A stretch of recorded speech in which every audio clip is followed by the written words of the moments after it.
Muchísimas gracias a todos ustedes por estar aquí en un día entre semana. Yo sé que todos estamos un poquito cansados a veces de los webinars. Agradezco mucho a Aspen por la invitación y a Starbucks por todo este esfuerzo que está haciendo en convocar este gran número de participantes para que ampliemos un poco más la información frente a la ventilación mecánica en los casos tan complejos como el paciente que tiene una patología crítica y en estos momentos más aún del COVID-19. Entonces vamos a empezar activando aquí la presentación. Listo. El sonido ya está listo y ya está aquí la presentación. Básicamente, ustedes como anestesiólogos van a estar enfrentados a pacientes críticos porque probablemente sean parte de la primera línea de llamado ante la pandemia del COVID-19 y como ustedes vieron, cerramos con casi un 50% de las unidades de cuidado intensivo llenas. Bogotá por lo menos está entrando en alerta naranja y si ustedes no van a tener que participar de pronto directamente en una UCI COVID, es muy probable que tengan que participar en una UCI no COVID para mantener el soporte y la contingencia del personal que se va a requerir en primera línea en estos momentos. La idea es que vamos a hablar del manejo avanzado y el soporte ventilatorio en los pacientes con COVID-19. Aquí está mi conflicto de interés. Básicamente soy speaker de la industria farmacéutica, estoy invitada por Aspen y recibo honorarios por esta charla, pero mis publicaciones y actividades académicas siempre han sido independientes. ¿Por qué es tan importante que hablemos entonces de COVID-19 y por qué consideramos que el COVID-19 es una patología y una condición única?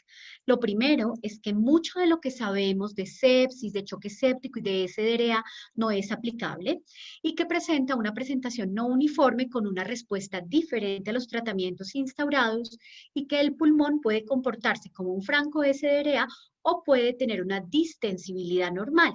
Y además que se ha visto que la mortalidad causada por hipoxemia refractaria puede ser multifactorial, es decir, tener distintas causas. Entonces, los primeros casos que se vieron estaba la clásica neumonía por COVID, es una neumonía en vidrio esmerilado, un patrón periférico que se ve como ustedes ven en las imágenes muy hacia la periferia del pulmón con imágenes ligeras y también vamos a encontrar estas imágenes nodulares confluentes en vidrio esmerilado y que van a generar la clásica neumonía de Wuhan, que fue la primera patología que se encontró en los pacientes con COVID-19 en diciembre del año pasado. Conforme empieza a progresar la pandemia, empezamos a ver reportes de poblaciones específicas y en este momento tenemos 5 distintos grupos de pacientes que pueden cursar con falla ventilatoria. El clásico que ya vimos, la neumonía con el síndrome de dificultad respiratoria del adulto. También vamos a encontrar un número importante de pacientes con coagulopatía tipo C y D protrombótica y esto va a generar un fenómeno microvascular de trombosis a nivel de los capilares pulmonares, contribuyendo a esa hipoxemia. Y además vamos a tener coagulopatía con unos trombos sólidos ubicados a nivel de las arterias pulmonares y un tromboembolismo pulmonar, que es más común de lo que se piensa. Y además un grupo de pacientes con injuria cardíaca por COVID-19, edema pulmonar y que ese edema pulmonar por falla cardíaca aguda sea la causa de la falla ventilatoria. Y cuando ya estábamos conociendo este grupo de pacientes, aparece un quinto grupo, ubicado básicamente en patología del sistema nervioso central. Se sabe que el SARS-CoV-2 ataca romboencéfalo, meninges, encefalitis y puede producir también parálisis neuromuscular y producir una falla ventilatoria de origen neuromuscular. Entonces, obviamente, este espectro de pacientes no va a responder a las mismas maniobras ventilatorias. Entonces, hay unos conceptos muy importantes frente al manejo avanzado en cuidado intensivo de la hipoxemia refractaria. Lo primero es recordar los principios básicos y ver la ventilación mecánica desde un aspecto fisiológico, recordando todos los aspectos espirométricos de la ventilación y cómo lo que realmente nosotros queremos garantizar es un volumen corriente. Porque el volumen corriente que en el momento fisiológico de la respiración espontánea es sencillamente la entrada pasiva y la salida pasiva de un volumen de aire por el pulmón, eso es lo que realmente nosotros tenemos que garantizar durante la ventilación mecánica. Hay otros parámetros muy importantes a mantener, como son el volumen de reserva expiratorio, el volumen residual y tratar de preservar la capacidad residual funcional, porque eso es lo que va a tener el alveolo, que lo va a tener abierto, dado que se sabe que el cierre y el colapso alveolar son los que van a empeorar la mortalidad. Entonces, ¿qué es lo que buscamos normal y clásicamente con la ventilación mecánica? Entonces, lo primero que buscamos es un fenómeno inicial que es transitorio, que es sostener al paciente en el momento más difícil, llevarlo por esa cuesta tan difícil de la falla ventilatoria. Cuando el caso empieza a mejorar y la persona empieza a mejorar, tenemos que asistirlo con el ventilador para que pueda volver a empezar a hacer su trabajo normal y por último lograr la liberación ventilatoria dejándolo caminar solo. Entonces, ese es el proceso que buscamos con la ventilación mecánica. Ahora, ¿cómo se define la ventilación? Un soporte vital artificial durante un momento crítico de la vida. Y miren que es artificial. Y esto es muy importante porque cada vez vemos en las noticias, digamos, populares, no científicas, todo el efecto malo que puede generar la ventilación mecánica en los pacientes con COVID-19. Y claro que sí, porque no solo es un efecto mecánico inapropiado y unas fuerzas inapropiadas en los pacientes COVID-19, sino en los pacientes con cualquier otra patología pulmonar, dado que la respiración fisiológica normal es un fenómeno pasivo de presiones negativas en el pulmón y que cada inspiración es una presión negativa transpulmonar que va a permitir el ingreso del aire de manera pasiva al pulmón, mientras que la ventilación mecánica es ventilación con presión positiva. Obviamente va a ser menos fisiológico que la ventilación espontánea, pero en un caso de falla ventilatoria es la única oportunidad de sostenerse durante ese momento crítico de la vida para una persona en insuficiencia respiratoria. Entonces, ¿qué es lo que vamos a hacer con la ventilación mecánica? Vamos a administrar un volumen corriente, una mezcla precisa de aire y oxígeno, con unas determinadas presiones que yo defino a un flujo determinado, ojalá con una onda de tipo desacelerante. ¿Y cuáles serían entonces esos principios básicos de la ventilación mecánica? Tenemos este punto que ustedes van a ver ahí, que es el punto de trigger o el punto A o el punto de disparo, que cuando el paciente está en un sistema de ventilación controlada, es decir, yo programé el ventilador para que el paciente no trabaje, sino que el ventilador mecánico haga todo el trabajo, yo programo ese trigger y le doy un número de frecuencias respiratorias, una sensibilidad, una serie de parámetros para que ese trigger se dispare, pero conforme yo cambio el modo ventilatorio y el paciente empieza a asistir, ese trigger A puede ser un poquito espontáneo y en el momento en que el paciente dispara ese trigger espontáneo, yo lo ayudo y lo asisto con el ventilador y que si tengo un paciente espontáneo, el trigger va a ser comandado solamente por el drive respiratorio. Entonces, teniendo ese primer trigger, básicamente luego va a haber un proceso de entrada y presurización del gas que va a generar esa insuflación de aire en los pulmones y cuando llega a una meseta, un tope o un límite va a haber una apertura de la válvula exhalatoria y ahí va a empezar toda la expiración y obviamente también puedo programar una sensibilidad expiratoria. Pero como habíamos dicho, no es lo fisiológico respirar a través de un ventilador mecánico con presión positiva. Y ya se sabe que la ventilación mecánica va a generar un grado de Billy. ¿Ese Billy qué es? Digamos, todo el efecto mecánico, biológico y fisiológico que sucede cuando yo le pongo a un pulmón ventilación mecánica. Y van a aparecer tres fuerzas muy importantes que ahorita las vamos a detallar. La primera, que es el estrés, que es un fenómeno de tensión de la fibra. El strain, que es un fenómeno de elongamiento de la fibra, donde yo tengo una posición de reposo y esa fibra pulmonar se elonga, y el stretch, que es el grado de estiramiento de la fibra. Y ya se sabe que estas fuerzas sobre el parénquima pulmonar que yo le puse con el ventilador va a generar una serie de traumas muy importantes, como el trauma por volumen o volutrauma, el trauma asociado a presión o barotrauma, el atelectrauma que cada vez es más importante, que es un fenómeno de apertura y cierre del alveolo con colapso alveolar, el biotrauma, que es que se liberan una serie de mediadores inflamatorios a nivel de los pulmones, y obviamente yo le estoy poniendo una FiO2 que está muy lejos de ser la FiO2 que respiramos de manera normal, y esa toxicidad por oxígeno va a liberar especies reactivas del oxígeno, que eran los antiguos radicales libres, y va a generar más trauma, y va a ser un círculo vicioso en este proceso. Y aparece un concepto muy bonito asociado a esas tres fuerzas que les conté, que es el ergotrauma. ¿Por qué esta injuria pulmonar inducida por el ventilador es tan importante? Porque va a generar más daño tisular.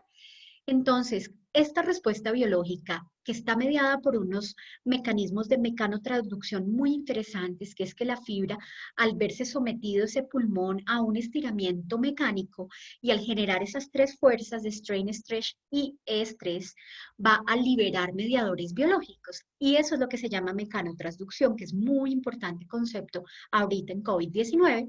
Y esas fuerzas mecánicas que yo le aplico al pulmón y al parénquima pulmonar van a generar esa injuria pulmonar inducida por el ventilador o VIL. Entonces, muy importante recordar esas tres fuerzas, el estrés, que la fórmula es fuerza sobre área, el strain, que es la longitud del estiramiento sobre la longitud original, y el stretch, que es el delta de la longitud o también llamado la elongación.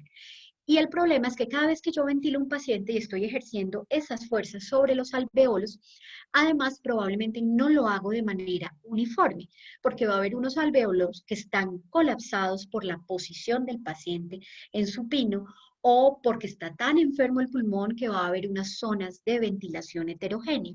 Entonces tenemos que buscar la manera de generar estrategias para minimizar el BILI.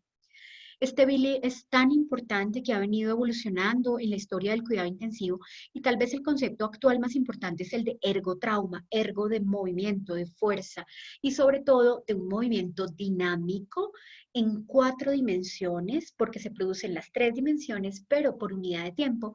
Y este concepto es muy importante ahorita que hablemos del poder mecánico o del mechanical power. Entonces, este concepto de ergotrauma, recordémoslo porque es lo que nos va a explicar por qué ese pulmón se lesiona con la ventilación mecánica y por qué cuando estas publicaciones se muestran y las lee alguien que no domina el tema, sale el artículo, la ventilación mecánica va a hacer más daño que bien a los pacientes con COVID-19. Per se, la ventilación mecánica es inapropiada para cualquier pulmón. Lo que pasa es que puede ser la única estrategia de rescate disponible en casos severos de insuficiencia respiratoria. Entonces, uno de los primeros puntos importantes cuando vamos a ventilar a un paciente con una enfermedad crítica, particularmente el COVID-19, es reconocer que hay una serie de patologías que le estamos produciendo al paciente con la ventilación mecánica, como la sobredistensión por presión y el volumen excesivo. Entonces vamos a ver estos alvéolos que están muy dilatados y que se pueden romper.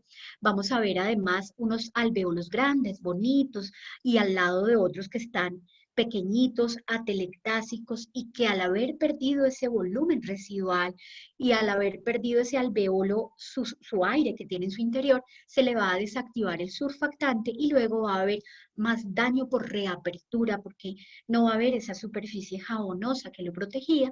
Y por otra parte, entonces vamos a tener unas áreas irregulares con alvéolos que están sufriendo estrés porque hay ventilación heterogénea y unos alvéolos grandes que van a comprimir los alvéolos colapsados o pequeñitos. Entonces vamos a ver que estos son parte de los problemas mecánicos.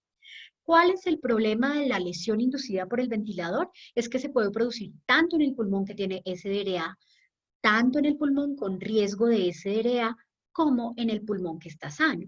¿Eso qué implica? Que hay unas estrategias que han sido buscadas para generar ventilación de protección pulmonar y que también son muy importantes en el ámbito anestésico porque un estudio 2014, uno 2012 y el más grande que es el de JAMA, mostró que en cirugía abdominal, cirugía pancreática y hepática, si se ventilaban los pacientes con ventilación de protección pulmonar durante la sala de cirugía, también disminuía las complicaciones, estancia en UCI, incluso las fístulas posoperatorias. Entonces, prácticamente la ventilación de protección pulmonar debe ser la regla y deben ser algunos los casos pequeños en que hagamos excepción de la ventilación de protección pulmonar. Y conforme aparece todo este conocimiento en el BILI, aparece otro concepto muy importante que es el PCILI o Personal CILI, que es una lesión pulmonar que el propio cuerpo se infringe ante una situación de enfermedad.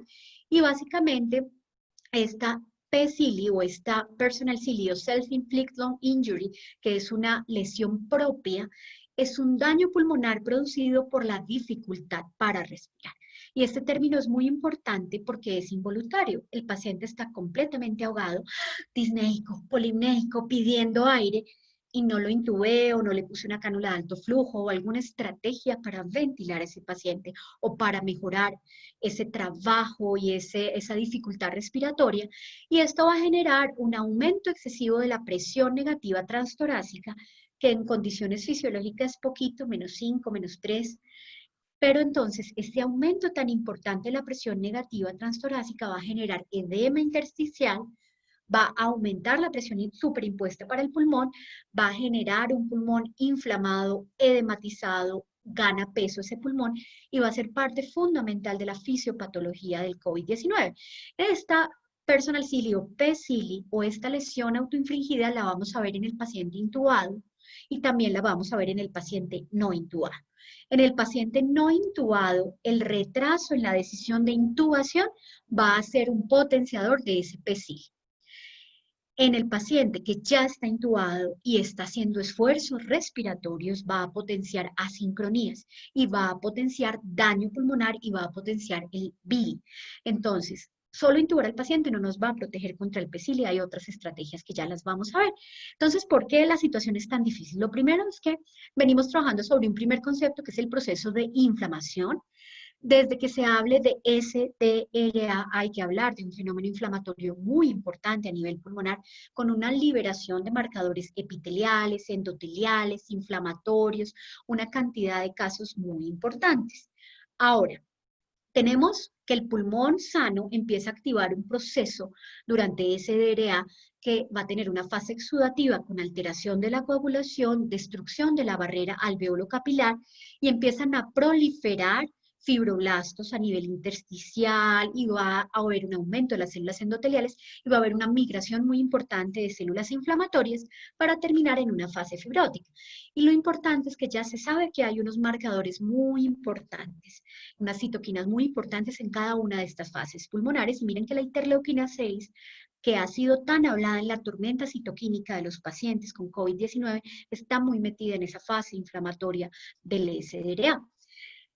Sabemos que el COVID-19 viene a traernos unos retos adicionales porque hay unos factores propios de la enfermedad que van a explicar por qué los pacientes les va tan mal y por qué la mortalidad de los que requieren cuidado intensivo es tan alta y por qué no responden a muchas de las maniobras ventilatorias que se les ejercen.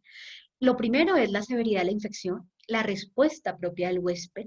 Dentro de la definición del sepsis 3 sabemos que los pacientes que tienen una respuesta disregulada frente a la infección van a tener mayor disfunción orgánica, mayor choque séptico y mayor mortalidad, y que además vamos a tener pérdida de la respuesta fisiológica y las comorbilidades como un papel muy importante en la respuesta y en la mortalidad de los pacientes COVID-19, pero al mismo tiempo la respuesta que hacen esas personas a la hipoxemia. Y una cosa muy interesante es el tiempo entre que aparece la enfermedad, la hospitalización y el tiempo en que aparece la falla ventilatoria y el tiempo en tomar medidas como la intubación o las cánulas de alto flujo para el manejo de la hipoxemia refractaria. Y entonces miren cómo ese P-cili o personal cili va a ser tan importante en el paciente con COVID-19, porque ese paciente que está llamando aire, que está sufriendo, que está generando esa presión negativa tan importante transtorácica, va a generar más edema pulmonar, contribuyendo a la severidad del edema intersticial del paciente con COVID-19. Entonces, sabemos que hay unos retos muy importantes para el cuidado intensivo. Entre estos es que todos vamos a tener probablemente que participar del cuidado de pacientes críticos. Algunos ya estamos solo en UCI COVID, otros están apoyando UCIs no COVID, pero vamos a ver que ustedes particularmente como grupo de anestesia van a ser fundamentales, ya sea dentro de los equipos de vía aérea, los airway team de los COVID-19 o dentro del manejo del paciente crítico, dentro de todo lo que nos va a tocar en esta pandemia o ya nos está tocando. Y vemos entonces cómo el proceso de la intubación, la ventilación mecánica, incluir estrategias para manejo de los trombos, porque esto es un tema bien importante en COVID, la necesidad de tromboprofilaxis o anticoagulación plena, las condiciones para la ventilación en prono, el uso de bloqueantes neuromusculares y la sedación apropiada del paciente van a ser los retos más importantes para cualquiera de las personas que nos enfrentamos diariamente con el COVID-19. Entonces, lo primero es que el SDRA es una patología que viene cambiando mucho en los últimos 10 años. Tal vez en los últimos 10 años es cuando más se ha construido conocimiento frente al SDRA. Y estamos hablando entonces de que ya se sabe que es fundamental todas las estrategias de ventilación de protección pulmonar o también llamada ventilación alveolar segura. Y lo que queremos con esas estrategias es proteger al pulmón del bili y del PSILI y todas estas fuerzas que le aplicamos con la ventilación mecánica de energía, carga y deformación relacionada con la ventilación artificial. Pero es muy importante que sepamos que el concepto de SDRA cambió y la definición cambió, porque no todos nuestros pacientes se van a comportar como SDRA, ni van a tener definido SDRA por consenso de Berlín, y los manejos también van a ser diferentes.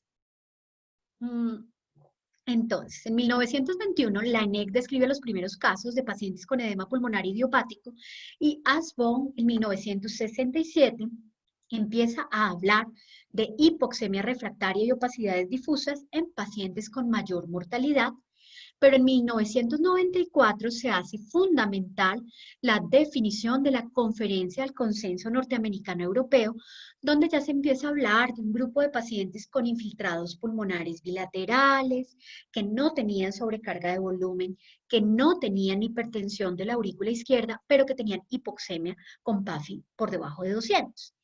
Y miren que en ese momento y hasta el 2012 también se hablaba de una subclasificación del SDRA que se llamaba lesión pulmonar aguda, que eran los pacientes que estaban con una PAFI entre 200 y 300.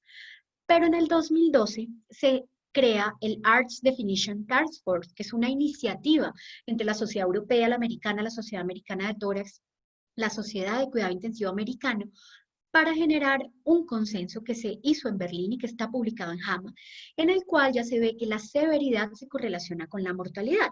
Y vemos también cómo desde 2016 y 17 estamos hablando más de la heterogeneidad y los perfiles y los subfenotipos de los pacientes con SDRA, y en COVID-19 estos fenotipos se van a hacer un poco más notorios y al mismo tiempo se ha construido muchísima más información al respecto. Entonces, ¿qué dice esta definición de SDRA? Y es muy importante porque los pacientes con SDRA van a tener que tener unas terapias específicas. Básicamente, esta definición tiene estos 6 criterios: tiempo, nivel de oxigenación, un PIP mínimo, criterio radiológico, descartar un componente hidrostático, es decir, descartar falla cardíaca o edema pulmonar, y tener un factor de riesgo. Entonces, esta definición, que es muy importante, nos dice a nivel de temporalidad que para yo hablar de SDRA, debo decir cuando estoy dentro de la primera semana de un insulto clínico nuevo o del empeoramiento de los síntomas respiratorios. Por ejemplo, una pancreatitis o una infección por COVID-19 y se sobreinfecta y hace SDRA, o incluso sin sobreinfección. El segundo punto, que es el criterio radiológico, es tener opacidades alveolares en 4 cuadrantes que no puedan ser explicables por otra causa. En cuanto al origen del edema, hablamos de una falla respiratoria que no sea explicada por falla cardíaca o componente hidrostático. Idealmente, para descartar esto, debemos utilizar o un ecocardiograma o una estrategia invasiva para medir agua pulmonar extravascular, como el catéter PICO, por ejemplo, que puede medir el índice de permeabilidad vascular pulmonar y el de Elwi. Entonces, podríamos utilizar estas estrategias o un ecocardiograma o el POCUS cardíaco a la cabecera del paciente. Ahora, con respecto a la oxigenación, cambiaron los valores, porque el consenso de Berlín nos da que vamos a tener una categoría que son mutuamente excluyentes, leve, moderado y severo, siendo leve una PAFI entre 200 y 300, moderado una PAFI entre 100 y 200, y severo una PAFI por debajo de 100. Y además eso se correlacionaba directamente con el porcentaje de mortalidad. Ahora, cuando hablamos de SDRA, hablamos de un proceso de inflamación difuso de la membrana alveolo y capilar y pulmonar, y puede ser por cualquier tipo de insustos pulmonares o extrapulmonares.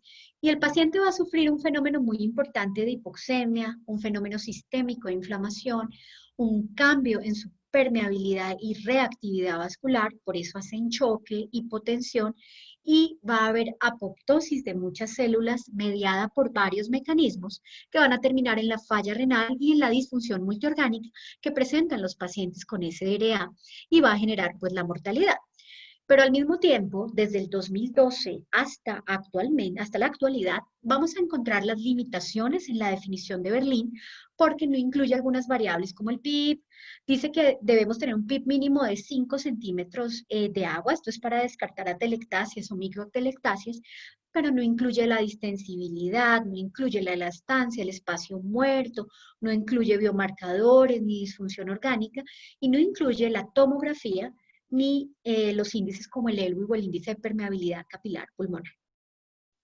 Entonces, miren que aparece una definición que puede ser aplicable a escenarios de bajos recursos o que podría ser aplicable también a escenarios de pandemia, que es la definición de Kigali, que es una modificación de la definición de Berlín, que es africana y que básicamente es cuando se reconoce que el SRA es un problema muy grande para el mundo, pero no todos los hospitales pueden hacer gases, no todos los hospitales pueden tener placa de tórax portátil en los pacientes, y pueden tener otras estrategias diagnósticas. Entonces, esta modificación de la definición de Kigali básicamente dice, bueno, yo puedo utilizar ultrasonido pulmonar en mi institución, pero no tengo gases, no puedo medir la PAFI. Entonces, en vez de PAFI, utilizan la SAFI, que es la saturación de oxígeno sobre la fracción inspirada de oxígeno. Y esa SAFI es muy importante porque ahorita en COVID es muy importante conocerla y usarla. La SAFI la puedo yo ver sin examinar al paciente a 2 metros de distancia, simplemente mirando el monitor o mirando una pantalla. Puedo además utilizar la SAFI como una estrategia de predicción, aunque no está totalmente validada, pero por ejemplo, cuando utilizamos cánula de alto flujo, el índice de ROX incluye la SAFI sobre la frecuencia respiratoria como un índice predictor de falla en la cánula de alto flujo en insuficiencia respiratoria. Entonces miren que es bueno que conozcamos la SAFI y nos familiaricemos con ella. Para SDRA básicamente es cuando necesitaban en esta definición de Kigali PIP, opacidades pulmonares, ya sea con radiografía o con ecografía pulmonar, y una hipoxemia definida por SAFI por debajo de 315. Es muy interesante esta definición porque aunque le falta validación, solamente la han utilizado en Ruanda en un estudio muy grande de enrolar todo adulto hipóxico, pero realmente es una estrategia para tratar de acercarnos un poco más al diagnóstico de SDRA cuando no tenemos las herramientas, pero no se nos deben pasar estos pacientes porque estamos pensando en que todo el mundo está viviendo la problemática del SDRA. Y resulta que el SDRA es importante y es prevalente y ha sido un problema de cuidado intensivo sin ser la patología más frecuente de la UCI. De hecho, es de las menos frecuentes, pero ha sido en la que más se produce literatura y se habla en todos los congresos, dada la dificultad del manejo y la mortalidad que es superior al 50% en los casos severos y que incluso puede llegar al 80% en los casos de hipoxemia refractaria. Y miren cómo epidemiológicamente el estudio más grande que había habido era el LongSafe, publicado en JAMA en 2016. Y este estudio es un estudio grandísimo, 50 países participantes, 459 unidades de cuidado intensivo de los 5 continentes, un seguimiento de un mes y reclutaron en total 29.000 descripciones de pacientes, de los cuales 3.000 cumplían criterios de SRA, y se ve que para ese momento el LongSafe, la prevalencia de SRA era de 10% en las UCIs y 23.4% de todos los pacientes ventilados, y que los pacientes en cuidado intensivo, la gran mayoría estaban en el SRA moderado, con PAFIs entre 100 y 200, y eso era el 46% de los pacientes. El problema es que esta herramienta epidemiológica fue antes del COVID-19 y tenemos que esperar a ver qué nos va a demostrar esta pandemia sobre esta patología. Otro punto muy importante es el concepto de los subfenotipos en SDRA. Los subfenotipos, también llamados endofenotipos o clases latentes, son dos tipos distintos de paciente con SDRA. Se empezó a hablar desde el 2014, pero tal vez los últimos 2 años, 2018 y 2019, es cuando ha sido el boom de los subfenotipos. Y básicamente tenemos dos tipos de paciente, uno con hipoxemia estable, sin disfunción multiorgánica, y otro muy hiperinflamatorio, en falla orgánica rápida, con choque y mayor mortalidad. Y yo creo que todos hemos escuchado de estos pacientes que viven un SRA fatal y que en 48 a 72 horas hacen hipoxemia refractaria y fallecen, independientemente de todo lo que hagamos. Y ese es más conocido como el subfenotipo 2. Y estos pacientes van a responder distinto a la ventilación mecánica, a las estrategias como la titulación del PIP, y también tienen diferente respuesta a fluidos. Y lo más importante, tienen diferente mortalidad. Entonces podemos tener en nuestras unidades de cuidado intensivo pacientes con SSRA tipo 1, con un subfenotipo 1, con pacientes estables que responden al prono, que se dejan ventilar, que no están tan taquicárdicos ni tan febriles, no hacen tanta disfunción multiorgánica, o tenemos pacientes que tienen taquicardia, miren aquí el aumento del agua pulmonar extravascular tan importante en la imagen de este pico, con ese pulmón muy pesado, lleno de agua, y pacientes taquicárdicos en choque con dos vasopresores y con disfunción multiorgánica y con una respuesta que puede ser parcial al prono. Y entonces vemos que ya se empieza a ver cómo es distinta la mortalidad de estos subgrupos y estos subfenotipos y que definitivamente le va mejor al subfenotipo 1 con menor mortalidad 60 días, con menor mortalidad 90 días y con más días libres de ventilador. Ahora, todo lo que estamos haciendo ahorita está mostrando que si manejamos los pacientes con SDRA, sobre todo del tipo 2, con una estrategia liberal de fluidos, los pacientes van a morir más.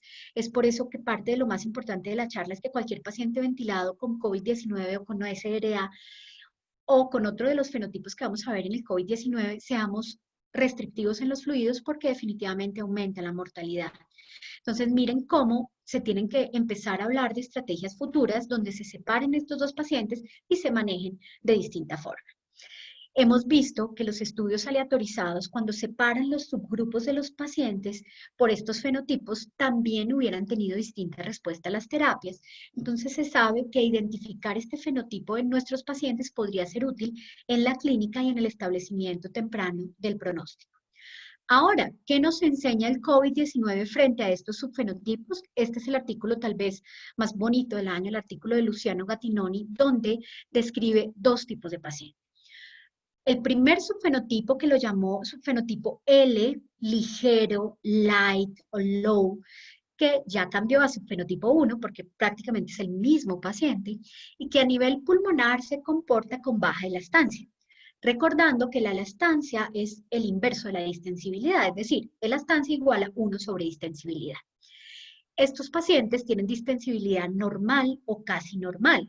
Esto es muy importante porque estos pacientes no les va a ir tan bien con los volúmenes bajos en la ventilación mecánica ni los volúmenes ultra bajos porque ellos no tienen afectada la distensibilidad, va a tener una baja relación ventilación-perfusión y es un pulmón ligero, light, liviano, pero al mismo tiempo eso va a generar que no es reclutable porque es un pulmón que tiene zonas aireadas todavía.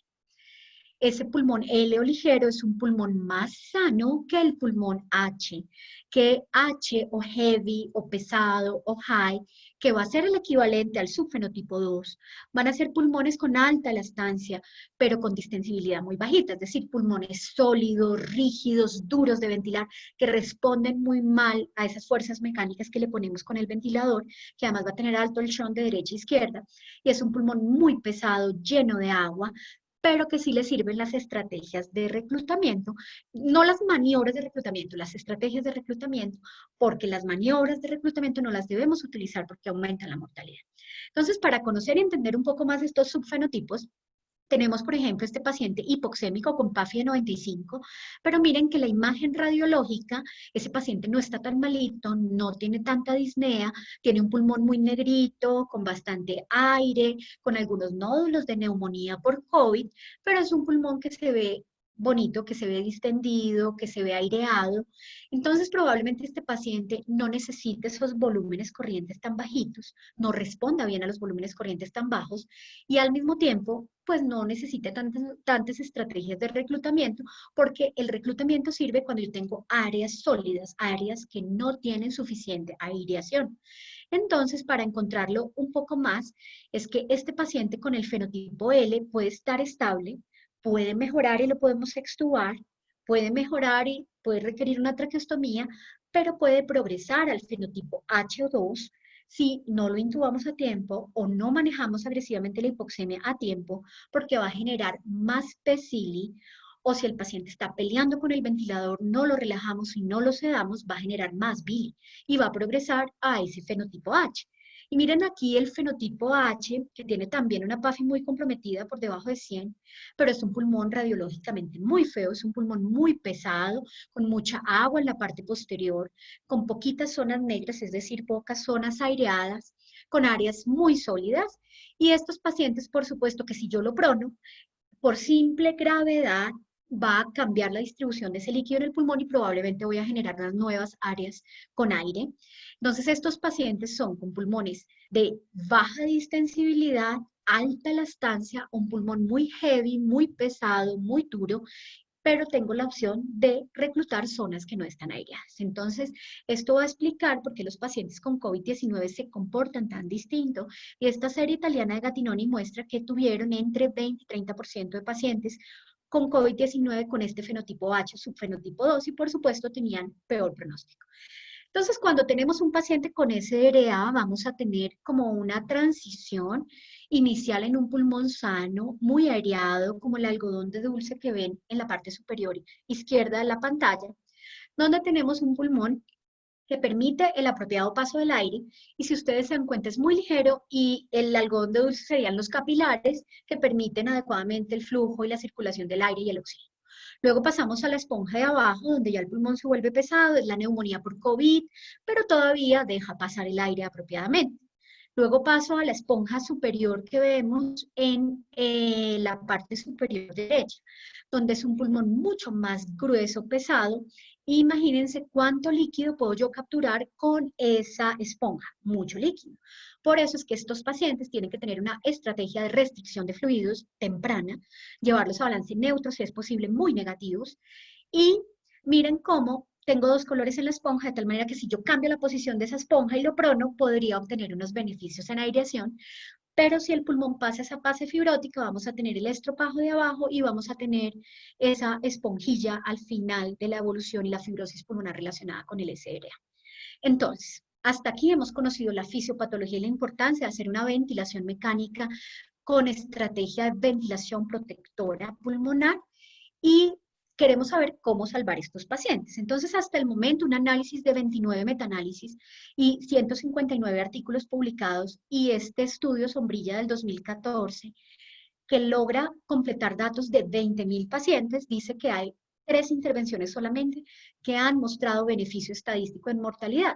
Uno, la ventilación de protección pulmonar, es decir, la ventilación de volúmenes bajos, la ventilación en prono y el uso de una infusión de un bloqueante neuromuscular que es cisatracurio por 48 horas.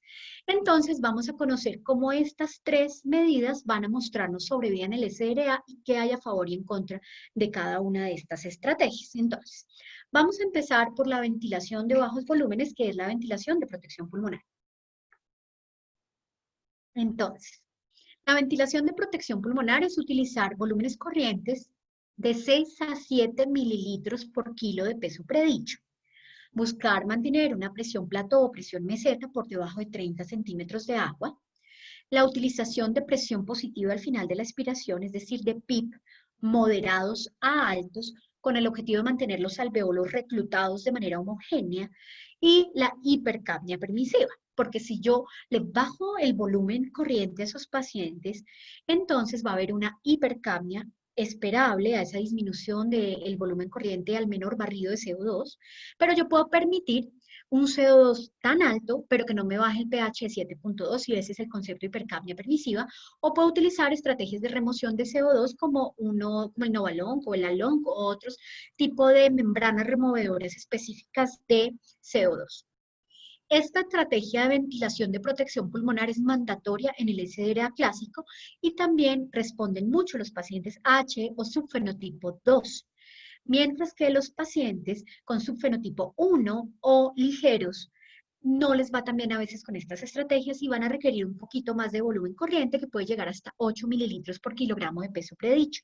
Este punto es muy importante porque sí se ventilan de manera diferente. Y hay una medida nueva muy importante que se llama el driving pressure. El driving pressure, también llamada presión de conducción alveolar, es básicamente una resta que hay entre la presión plató o presión meseta menos el PIP. Entonces, si yo tengo una presión meseta de 30 y un PIP de 10, eso me da 20. La driving pressure está de 20. Y esta medida ha sido la estrategia más importante, porque si yo la logro mantener por debajo de 14, estoy protegiendo al pulmón de ese BILI o de ese daño pulmonar inducido por la ventilación mecánica, y también es el principal factor predictor pronóstico de mortalidad. Valores por encima de 19 se asocian a mortalidad. Ahora, por supuesto que si el problema original del paciente es a nivel de hipoxemia, pues yo tengo que generar una mejoría en la oxigenación y el primer paso para reversar esa hipoxemia pues va a ser darle una fracción inspirada de oxígeno. Y la idea es que yo le dé al paciente inicialmente una FiO2 alta, pero rápidamente la baje para llevar a ese paciente a la FiO2 mínima con la que tenga una saturación por encima de 94-95%. Y recordando que los pacientes L o light o ligeros o tipo 1 responden muy bien al oxígeno. Y el oxígeno muchas veces es suficiente para compensar ese PCILI, ese personal CILI o ese daño autoinfligido de la falla respiratoria. Y podría utilizar algunas estrategias no invasivas como la cánula de alto flujo y la ventilación mecánica no invasiva. Pero la ventilación mecánica no invasiva en particular se aumenta un poco el riesgo de generación de aerosoles y la cánula de alto flujo al principio, sobre todo los americanos dijeron que no la usáramos, pero ya la evidencia ha mostrado que sí se puede usar, que no genera tantos aerosoles, que los aerosoles tienen menos de 60 centímetros de distancia dependiente del flujo y que da un muy buen flujo de oxígeno, una muy buena FiO2 y que es muy buena para el PCILI, por lo cual se está volviendo a utilizar en COVID-19. Y recordar que si hay alguna estrategia en la cual yo tengo una sonda para medir la presión transesofágica, si se vuelve muy negativa esa presión transesofágica, pues el paciente está entrando en PCILI y debe ser intubado. Entonces, recordar que siempre tengo que utilizar ventilación de protección pulmonar, pero el paciente L generalmente necesita un poquito más de volumen corriente para evitar la hipercapnia.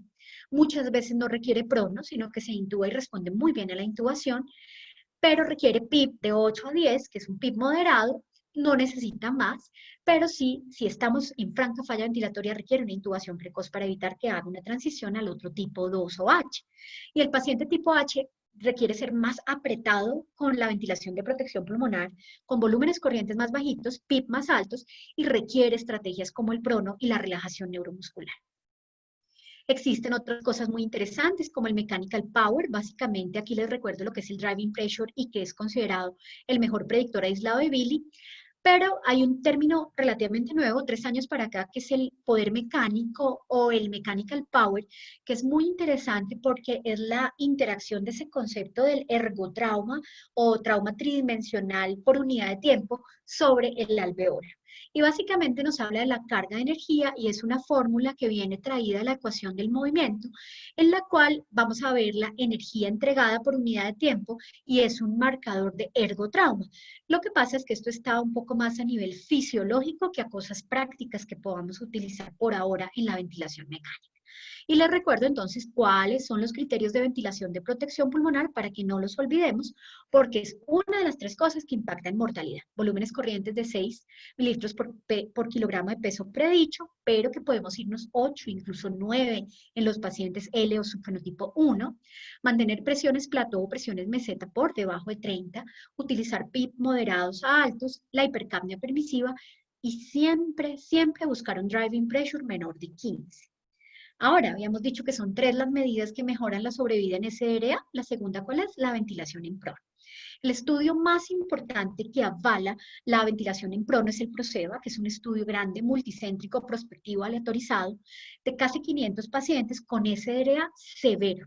Y eso es lo más bonito que tiene el estudio, y que fue realizado en 27 unidades de cuidado intensivo que tenían la experiencia en la pronación, porque eso definitivamente cambia el resultado. ¿Y qué es lo que hacían? Voltear al paciente boca abajo 16 horas cada día y 8 horas en supino, y estos 466 pacientes tuvieron una disminución de la mortalidad. Pero cuando yo decido ventilar boca abajo o en prono, debo hacerlo en las primeras 36 horas post-intubación, pero no inmediatamente lo intubo. Una vez lo intubo, debo darle un periodo de estabilización de 12 a 24 horas y los candidatos para este estudio, que es el PROSEVA, es con PAFI por debajo de 150, que ya tengo una FiO2 por encima de 60, que ya estoy en ventilación de protección pulmonar con volúmenes bajos y que ya tengo PIP por encima de 5 centímetros de agua. Esos fueron los criterios del PROSEVA y son las recomendaciones del PROSEVA. Y miren cómo la mortalidad a 28 días en el grupo que estuvo boca arriba fue del 32% y en el grupo que estuvo pronado, 16%, prácticamente la mitad. Entonces, hablamos de pronación, indicaciones en el SDRA severo, Los criterios del PROCEBA, PAFIs por debajo de 150. Para Bogotá estamos pronando la mayoría de las instituciones con PAFI por debajo de 100, porque pues 150 en Bogotá es mucha población, y siempre que tengan un PIB realmente mayor a 5, aunque la mayoría los pronamos por encima de 8 a 10 de PIB. Ahora, contraindicaciones, el shock con 2 vasopresores, es decir, el shock refractario con 2 vasopresores ya a dosis alta, sangrados activos, múltiples fracturas, tórax inestable, inestabilidad de cuello de vértebras. El embarazo se puede pronar en primero y en segundo trimestre, pero no en tercer trimestre, a menos que tengamos un colchón con hueco para el abdomen, porque si no, va a haber una compresión de la cava y vamos a generar un aumento de la mortalidad. La hipertensión endocrinal es contraindicación y la cirugía traqueal o esternotomía reciente. Entonces, es muy importante reconocer que el posicionamiento en prono debe ser aplicado tempranamente, idealmente entre las 12 y 24 horas tomar la decisión de pronar al paciente una vez lo ventilamos, pero no más allá de las 36 horas porque ya pierde un poco la efectividad. Esta es la recomendación de las guías de SRA del 2019, que ya se las voy a mostrar. Y la tercera estrategia que mejora sobrevida en SRA es la relajación neuromuscular por 48 horas. Entonces, como ustedes ven esta guía que les contaba, publicada en el British Medical Journal, básicamente es del año pasado y dice cómo deberíamos manejar los pacientes con SRA. Y miren que esa guía la recomienda y también el consenso o el documento Río Negro, que es el consenso colombiano de SRA. Y básicamente lo que nos dice es que recomienda el uso de cisatracurio en las primeras 48 horas en pacientes con PAFI por debajo de 150 durante un periodo de 48 horas. Y guiar esta estrategia de bloqueo neuromuscular con tren de 4, buscando qué nivel, un nivel de 1 o 2, según lo que necesitemos. Si hay asincronías con un TOF de 2, debemos bajarnos a un TOF de 1. Y tratar de monitorizar muy bien con escalas validadas que el paciente esté bien dormido, con RAS o con SAS, idealmente el RAS que está validado en español. Y es muy importante que recordemos que paciente relajado, paciente muy bien sedado. Ahora, ¿qué ha pasado en COVID-19? Entonces, los documentos técnicos de la OPS, la OMS y la PAHO recomiendan el uso de cisatracurio en bolo cuando el paciente no se logra acoplar y si persiste desacoplado, una infusión de cisatracurio por 48 horas. Y vemos este artículo que salió la semana pasada en el New England Journal, básicamente sobre la importancia del paciente con COVID-19 severo, que es muy importante la analgesia y la sedación para el manejo de esta condición que es tan crítica en cuanto a disnea y distrés respiratorio, pero que además yo debo tomar estrategias para prevenir ese PSILI, ese personal SILI o ese daño autoinfligido por el pulmón y debo bloquear ese drive respiratorio excesivo, que puede ser simplemente una sedación moderada o una sedación profunda o una relajación neuromuscular. Pensando en que si hago un bloqueo neuromuscular, favorezco la sincronía y al mismo tiempo, si yo tengo a esa paciente bien sedado, baja la tasa metabólica y permite que logre las metas de ventilación de protección pulmonar. Y definitivamente recomienda el bloqueo neuromuscular en pacientes con hipoxemia refractaria que ya estén profundamente sedados, quienes continúan utilizando músculos accesorios. Y porque la evidencia frente a los bloqueantes neuromusculares son efectos locales, sistémicos, acoplan la ventilación mecánica y sincronía. Pero lo más importante es que asegura las metas de ventilación de protección pulmonar en SDRA. Claramente en cuidado intensivo el bloqueo neuromuscular no se usa en el paciente que está bien. Se utiliza en pacientes muy críticos con hipertensión endocraniana mientras lo llevamos a cirugía, en pacientes con hipertensión abdominal mientras se decomprime el abdomen, en hipotermia terapéutica para evitar los escalofríos tan severos que presentan estos pacientes que terminan en falla renal por los escalofríos que liberan CPK. Entonces sirve el uso de bloqueante neuromuscular, pero particularmente lo usamos en paciente muy enfermo con SDRA y pacientes que no podemos ventilar. Y sirve porque limitamos los esfuerzos respiratorios, ese drive que sirve. Y si ustedes recuerdan, el PSILI puede ser también en paciente intubado que sigue haciendo esos esfuerzos respiratorios, le pone un límite a la presión meseta, que ya vimos que es un factor que aumenta mortalidad, y minimiza neumotórax, barotrauma y volutrauma.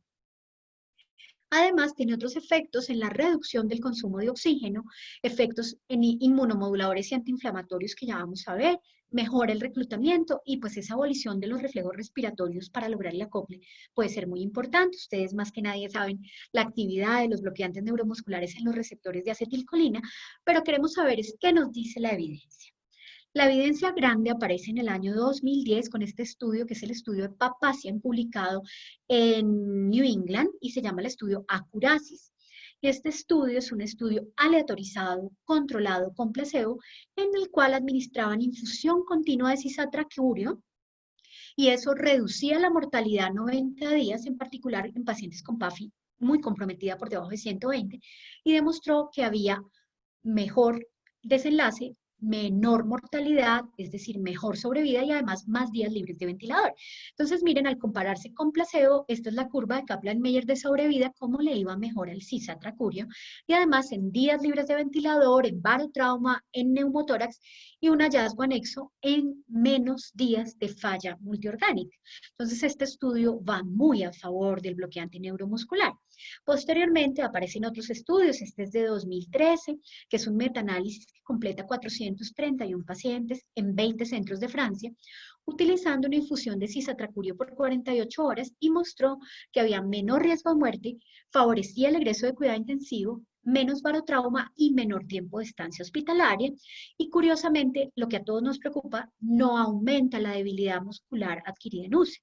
Y ustedes saben que ese síndrome de debilidad y las secuelas post-cuidado intensivo son muy importantes y tenemos que minimizarlas, pero realmente en este metaanálisis no mostraron ni aumento del tiempo de ventilación mecánica ni aumento de la debilidad muscular, pero sí mostraban que era protector en mortalidad con un intervalo de confianza significativo y un RR de 0.7 y menos barotrauma con un RR protector también de 0.43.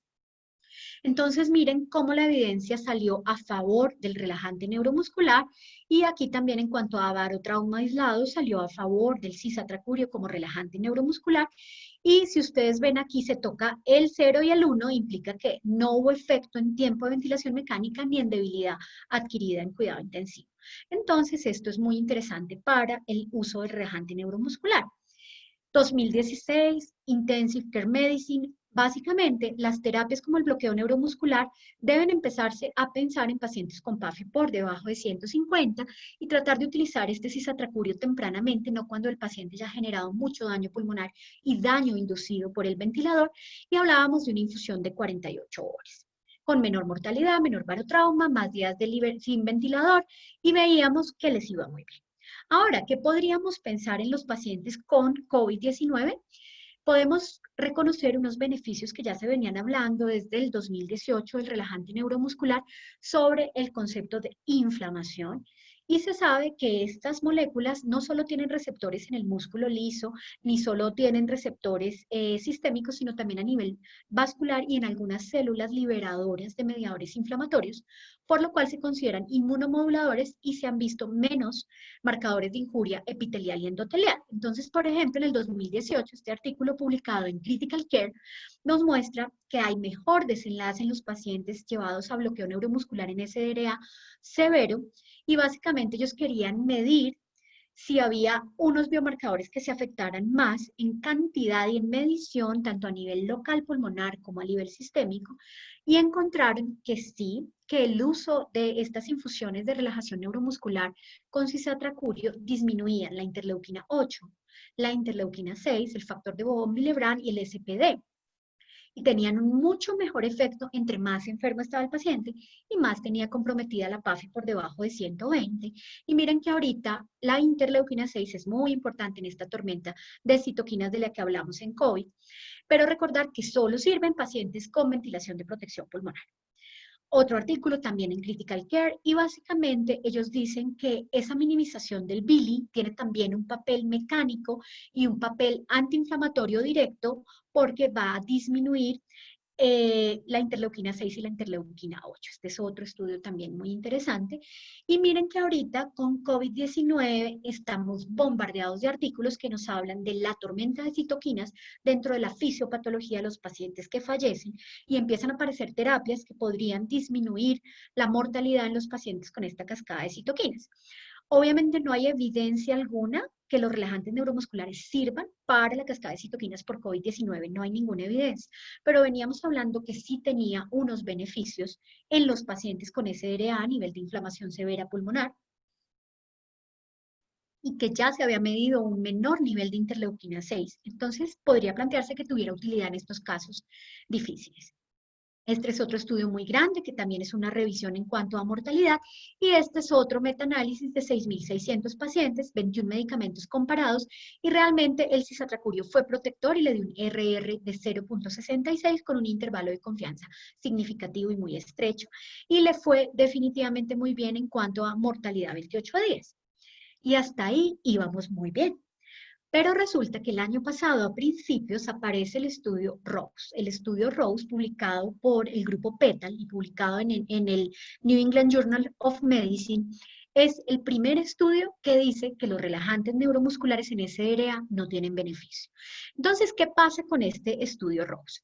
Es un estudio en el cual tomaron 1.000 pacientes, de los cuales la mitad fueron asignados al grupo de cisatracurio y la otra mitad al grupo control sin ningún relajante neuromuscular y además con una sedación más ligera. Y resulta que a pesar de que los grupos eran comparables, el estudio tuvo que ser suspendido por futilidad, es decir, ese estudio Rose dice les va igual a los pacientes con sedación profunda y relajación neuromuscular que al grupo con sedación más ligera sin relajación neuromuscular. Entonces dijeron, no, no sirve el relajante neuromuscular porque va a tener más efectos adversos relacionados con el fármaco, este grupo va a estar más inactivo y va a tener más eventos cardiovasculares. Y ellos dijeron, definitivamente, no, vamos a suspenderlo. Y fue un estudio que cambia muchísimo y que todos quedamos acostumbrados a usarlo desde el año 2010.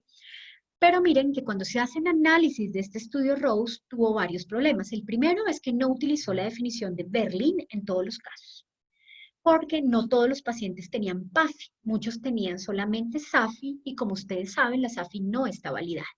Lo otro es que mezclaron pacientes muy enfermos con pacientes no tan enfermos y no pronaron un porcentaje importante de los pacientes. Entonces, tan pronto sale publicado el estudio Rose, aparecen muchísimas críticas sobre ese estudio y vemos cómo el solo New England ha publicado más de 6 cartas al editor y más de 6 correspondencias de críticas muy duras que le hacen al estudio Rose. Y las críticas más grandes del Rose es que menos del 40% de los pacientes incluidos en el Rose fueron pronados. Y ya habíamos visto que el estudio PROSEBA, que además está muy bien hecho, había mostrado que la ventilación en pronos disminuye mortalidad de un 16 a un 32%. Entonces, este estudio Rose no es tan claro y no es consistente con el PROSEBA y definitivamente hay muchas posturas que van en contra del estudio Rose. Pero tal vez la más importante es cuando se miran los pacientes primarios, los pacientes no eran 1.008 pacientes, como nos decían, sino que habían excluido del grupo inicial 655 pacientes que ya tenían relajación neuromuscular temprana y que eran pacientes severos. Entonces, si ustedes miran la gráfica de la crítica más grande que hay frente al Rose, es que excluyeron antes de enrolarlos ya los que tenían relajante neuromuscular, que eran 655, y quedaron del grupo control que no recibían ningún relajante neuromuscular, eran 505, pero de esos 86 se tuvieron que pasar al grupo del relajante. Entonces, definitivamente no pueden ser comparables porque ya habían excluido un número muy importante de pacientes que tenían inicio de relajante neuromuscular temprano. Excluyeron a más pacientes con hipoxemias por debajo de 100 y no evaluaron las asincronías respiratorias. Entonces, en este momento la indicación es seguir utilizando los bloqueantes neuromusculares. ¿Qué nos preocupa? Obviamente los adversos relacionados con el fármaco que se presentan en 2.4 de los pacientes, polineuropatía, debilidad muscular, taquifilaxia y tener que aumentar la dosis, arritmias y broncoespasmo. Aunque recordamos que es la que menos produce broncoespasmo y es el que menos libera histamina comparado con otros bloqueantes. En cuanto a la polineuropatía del paciente crítico, realmente la incidencia acumulada de debilidad muscular es del 18% en la totalidad de los SDRA severos, pero obviamente tiene muchos confusores porque esos pacientes per se tienen una enfermedad más severa, tienen más falla orgánica, duran más tiempo en la UCI, duran más tiempo bajo ventilación mecánica. Entonces, sí hay una incidencia de polineuropatía del paciente crítico, pero en una UCI general se considera de 25 a 30% de los casos severos y es más frecuente con los relajantes de tipo esteroideo como rocuronio y becuronio, pero también es muy importante que si el paciente recibió algún grado de esteroides para cualquier instancia de su manejo en cuidado intensivo, va a ser más polineuropatía del paciente crítico. Ahora, con respecto a la dosis, vamos a ver que los estudios también muestran un espectro muy amplio de dosis, pero lo más importante es que el paciente que relajamos tiene que estar con muy buen nivel de sedación, es decir, buscar metas de RAS de -4, -3, idealmente hasta -5. ¿Por qué? Porque estos pacientes van a tener un riesgo muy alto de despertarse relajados si no tenemos un adecuado nivel de sedación. Y la idea es que utilicemos esquemas que tengan un opioide y un hipnótico y que el paciente tenga algún grado de monitorización escalada para la sedación profunda. Puede ser fentanil midazolam, feltanil propofol, remifentanil propofol, incluso sedación profunda con dexmedetomidina a dosis más altas. También ketamina se ha utilizado en UCI. Y respecto a las dosis del relajante neuromuscular, vamos a encontrar dos grandes grupos. El estudio Acurasis, que fue el original de Papazian, que utilizaban 15 miligramos en bolo y continuaban con una infusión de 37,5 miligramos por hora, pero tal vez una de las más utilizadas en cuanto a titulación y ahorro de dosis es un bolo de 0,1 miligramo por kilo y continuar con una infusión de 2 a 3 microgramos kilo minuto. Es decir, ponemos 10 miligramos en bolo inicial para un paciente de peso promedio, infusiones titulables que pueden ir desde 5 hasta 3 microgramos kilo minuto y titularlo si podemos con TOF. Ventajas de cisatracurio que no requiere ajuste de dosis en anciano. Ustedes ya conocen que es un metabolismo por esterasas plasmáticos que no interacciona tanto con medicamentos, que además si tenemos pacientes en disfunción multiorgánica, con falla renal y hepática, nos va mejor con medicamentos de más fácil metabolismo y bueno, eficacia y seguridad en todas las edades. Ahora, si tenemos la posibilidad de utilizar tren de 4, vamos a lograr menores dosis para lograr la meta de TOF. Idealmente 1 a 2 de TOF, nos vamos hacia 2 si el paciente está acoplado y sincrónico, pero si hay asincronías ventilatorias o el paciente sigue peleando con el ventilador, el TOF debe ser 1.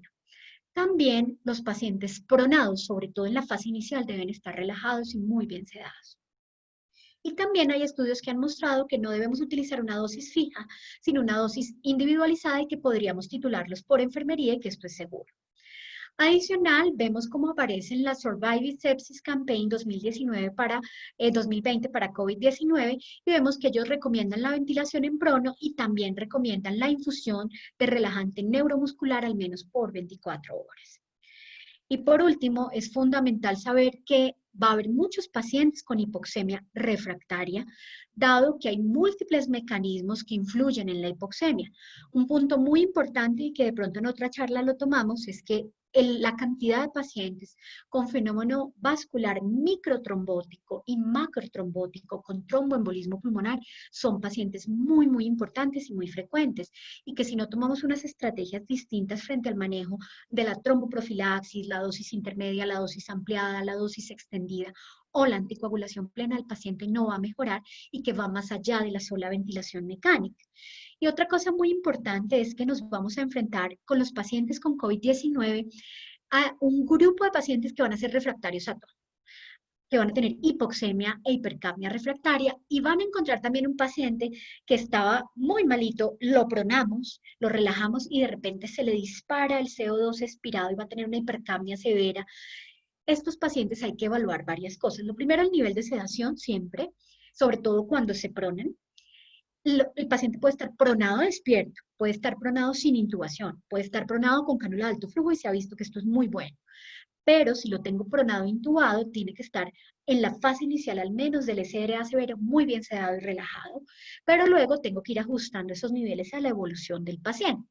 Una vez lo prono y lo relajo, si el paciente sigue hipoxémico e hipercápnico, tengo que descartar tromboembolismo pulmonar, que puede ser una de las causas, y al pronarlo se desplazó el trombito, pero lo más práctico casi siempre es mirar la posición del tubo, girar la cabeza del paciente para un lado, girarlo para el otro lado con cambio respectivo de las manos en nadador, y pasarle la sonda de succión con el paciente en la posición en prono, porque a veces se tapó o se acodó un poquito el tubo y ese es el proceso de la hipercapnia y el aumento de las presiones de vía aérea cuando los pronamos. Y entonces pasamos la sonda, si la sonda es permeable, no hay un taquito, el tubo está bien, giramos la cabeza y si no, pues tenemos que optimizar el nivel de sedación y relajación. También recordar que hay pacientes que no responden también a esos volúmenes bajos y si estamos ante un fenotipo L o light o 1, va a requerir volúmenes corrientes un poquito más altos para lograr esas metas. Entonces, sencillamente, si ese paciente sigue hipoxémico o hipercámnico, le aumenta el volumen corriente lentamente hasta lograr el volumen corriente ideal para ese paciente y también titulo el PIP, buscando el mejor PIP para ese paciente. El concepto de PIP ideal es complejo, hay 20 maneras de elegir el mejor PIP para el paciente, pero la idea es que tenemos que ir titulando ese PIP para también ver en qué momento el paciente está mejor ventilado, hacer estos ajustes ventilatorios y considerar estrategias de rescate, como el ECMO, como las membranas de remoción de CO2, entre otras. El problema es que estas estrategias de rescate requieren centros de referencia, centros de excelencia que estén acreditados y probablemente en pandemia estos recursos escasos no nos permitan utilizar herramientas como el ECMO y en muchos sitios no las tenemos y no es tan fácil remitir pacientes en estos escenarios de pandemia. Ya para concluir, entonces, debemos recordar que hay múltiples causas de falla ventilatoria en COVID, recordar la falla ventilatoria de origen trombótico, el tromboembolismo pulmonar y la microtrombosis pulmonar, la falla cardíaca, el SDRA clásico, la falla del sistema nervioso central y que hay múltiples mecanismos que están involucrados en la hipoxemia, recordar la definición de Berlin, la definición de Kigali, los subfenotipos y muy importante que es que estrategias como la sedación tienen que ser dinámicas de acuerdo al momento del paciente. En cuidado intensivo en los últimos años queremos a los pacientes lo más despiertos posibles. Los queremos con sedación consciente, con mezclas ligeras como remifentanil y dexmedetomidina, con pacientes escribiendo y escribiendo en el celular, pero probablemente el paciente COVID-19 no va a ser candidato a estar tan despierto, sino más bien a una sedación profunda con remifentanil propofol, fentanil midazolam, fentanil propofol, incluso adicionándole ketamina y otras estrategias que ustedes también conocen muy bien. Entonces, esa sedación del paciente tiene que ir mutando también conforme el paciente se va comportando durante la enfermedad y estar muy sedado al principio y rápidamente empezarle a bajar y pasar por todas estas fases del despertar. Recordar las 3 estrategias que han demostrado disminución de mortalidad en SDRA, como la ventilación de protección pulmonar, la ventilación en pronación y la relajación neuromuscular por 48 horas. ¿Por qué sirve la relajación neuromuscular? Porque mejora la sincronía, hago un mejor reclutamiento pulmonar, mejor intercambio gaseoso, logro controlar ese volutrauma, barotrauma y el riesgo de neumotórax, pero el punto más importante es que cualquiera de las estrategias que utilicemos debe tratar de minimizar el BILI y el PSIBI, es decir, la injuria pulmonar inducida por el ventilador y la injuria pulmonar autoinfligida por el esfuerzo respiratorio. Y les agradezco mucho a todos los que han estado participando el día de hoy. No sé si tengan de pronto preguntas. Muchísimas gracias, doctora Correa. Excelente presentación. Me va a permitir leerle una pregunta que tenemos en el chat y preguntaban, aunque ya usted lo había mencionado, ¿qué dosis de cistatracurio recomienda? Y si no tenemos cistatracurio, ¿qué otro relajante podemos utilizar en infusión y cuál es la dosis? Perfecto. Bueno, entonces, ¿qué tenemos? Para la dosis del cisatracurio, para recordar, está el protocolo de acurasis, que la dosis máxima es 37.5 miligramos por hora. Y tenemos adicional la posibilidad de utilizar la infusión titulable en microgramo kilo minuto, que puede ser la manera más óptima y costo-beneficio de utilizar la molécula, que esa sería con bomba de infusión a dosis de 2 a 3 microgramos kilo minuto, ir titulando la necesidad individual de mi paciente. Porque hay pacientes que se relajan muy bien con 1.52 microgramos kilo minuto. Ahora, con respecto a otros relajantes neuromusculares, hay un par de artículos con rocuronio. Esos artículos de rocuronio mostraron que les iba muy bien, tenían una mayor, digámoslo así, liberación de histamina y un poquito más de riesgo cardiovascular por esa liberación de histamina, pero el problema es que los estudios son muy cortos. Uno tiene 9 pacientes y el otro tiene 20 pacientes, mientras que estamos hablando de estudios de 20.000 pacientes. Digamos que la guía, la mundial del año pasado, 2019, la guía colombiana, la guía de la PAHO y la OMS, sí recomienda cisatracurio como la molécula de elección para bolo inicial o infusión. Perfecto, doctora, muchas gracias. Y bueno, hay varios comentarios sobre, muchísimas gracias y por la excelente presentación. Otra pregunta que realizan es, ¿cómo diferenciar un BILI de un BALI? Bueno, digamos que el término BALI, que era la injuria pulmonar asociada al ventilador, se transformó hacia BILI, pensando en que el ventilador es el que la induce. Entonces, prácticamente el término se dejó en BILI y en PECILI o injuria pulmonar autoinfligida, son los dos términos. La inducida por el ventilador es muy importante y el problema de ese término es que ha generado toda esta información que uno ve en los periódicos y en las revistas, que el ventilador hace más daño que bien y los que no se ventilan les va bien. Por supuesto, cualquier paciente que se ventila es porque está más crítico, pero al mismo tiempo ese ventilador sí va a generar unos cambios y esa presión positiva va a ser generadora de ergotrauma, y el término ideal a manejar actualmente es BILI y PECILI. Muy bien, gracias. Una nueva pregunta es, según su experiencia, ¿en qué momento se debe colocar en prono al paciente después de la intubación? Perfecto, entonces se realiza la intubación y el paciente hay que estabilizarlo las primeras 8 a 12 horas. Es el momento de mirar la estrategia ventilatoria de ese paciente y también de una vez ir definiendo si va a requerir un poquito más de sedación, una estrategia de sedación más profunda o una estrategia de relajación neuromuscular. Y deberíamos estar tomando la decisión de pronarlo más o menos a las 12 horas y nunca más de las 36 horas porque perderíamos ese beneficio tan importante. La idea es pronarlo mínimo 16 horas. Ya hay grupos que están manteniendo al paciente pronado 24 horas y hay un grupo en Bogotá que los está pronando hasta 30 horas. Obviamente, esas pronaciones prolongadas aún no están validadas por la literatura, parecen ser muy buenas, parecen que además mejoran mecánica, digamos, liberan la cava, aparte de eso, al liberar la cava va a haber mejor retorno venoso y ese agüita pulmonar va a irse más rápido hacia el corazón.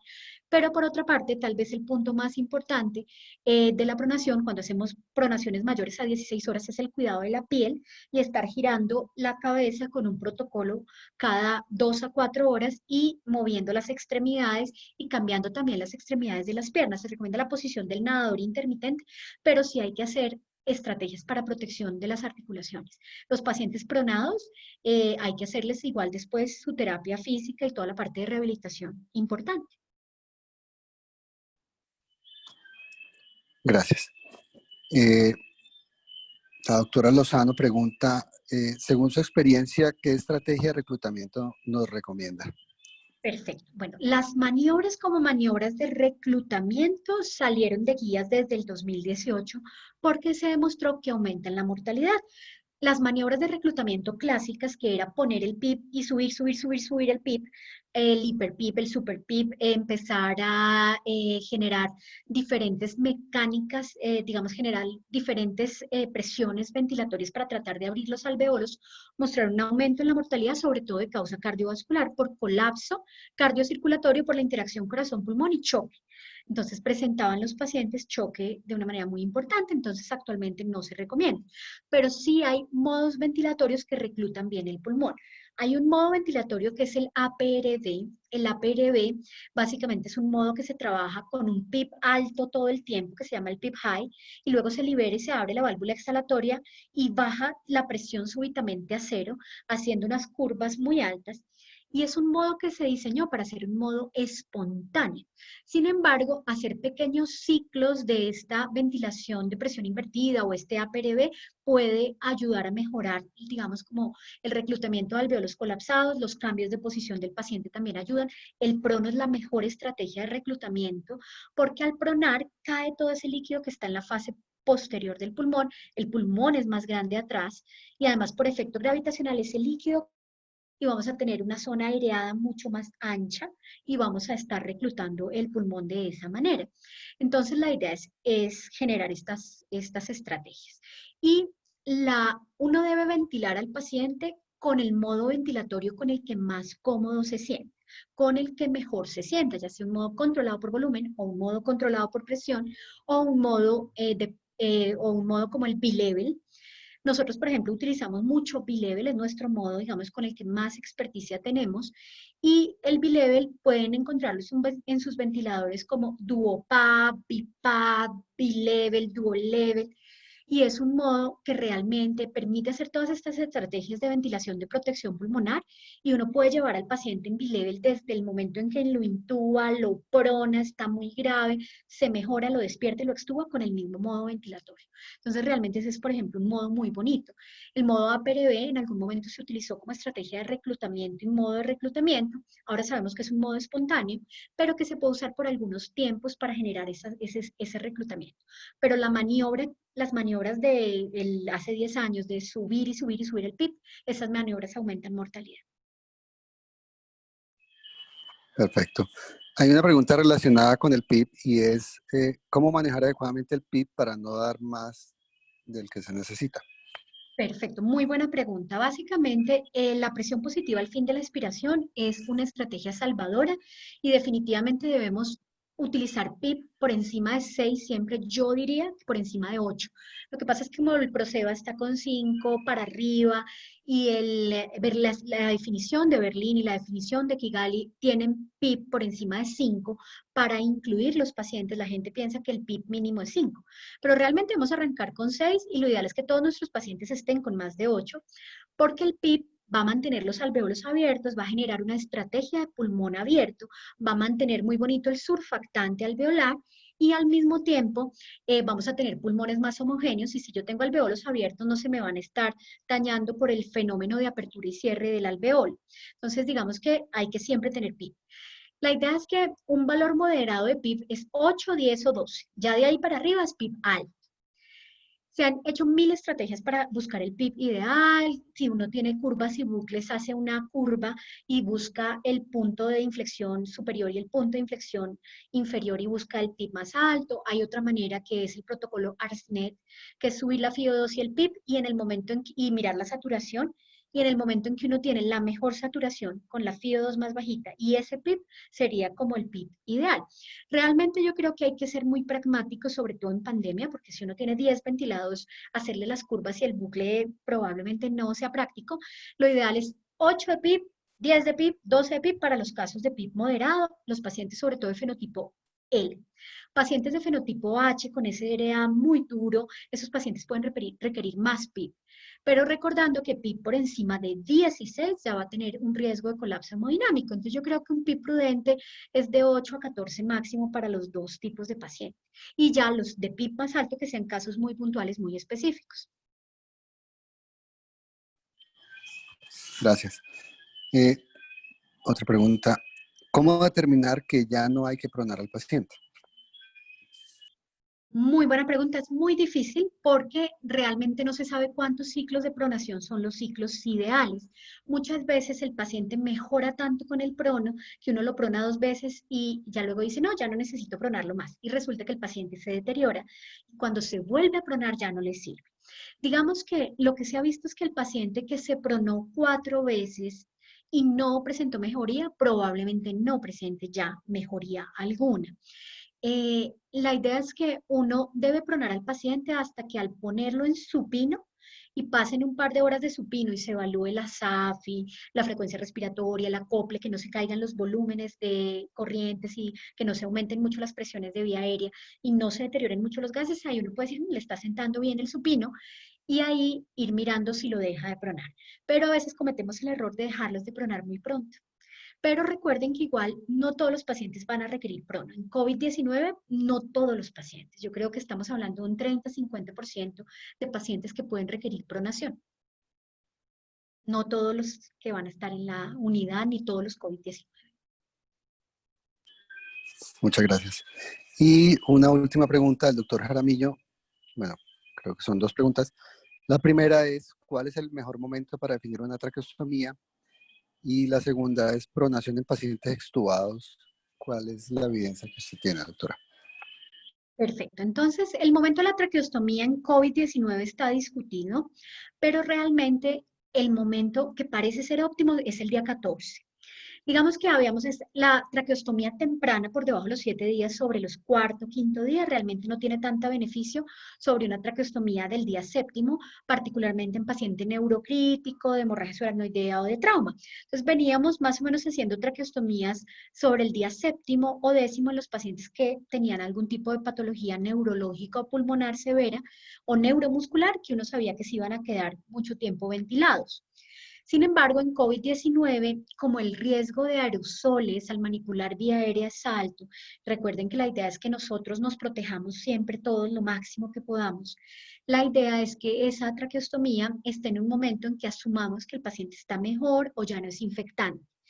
Las pruebas de PCR, las pruebas rápidas, no son tan buenas como parecen y digamos que tienen unos niveles y unos umbrales en que el paciente puede ser infectante y tener ya la PCR negativa. Entonces, hay varios protocolos para traqueostomía, pero la idea es que sea más o menos al día 14, idealmente si el paciente tiene PCR negativa, ideal, pero así tuviera la PCR positiva o negativa, hay que manejarlo como COVID, como todos debemos manejar a todos los pacientes como riesgo de COVID y debemos entonces hacer la traqueostomía con todos los elementos de protección personal. Había una guía que decía que preferir la abierta que la percutánea para evitar el momento de la introducción del balón que disparara los aerosoles, pero realmente, dependiendo de la experticia del centro, hay que utilizar la técnica que el centro tiene experticia.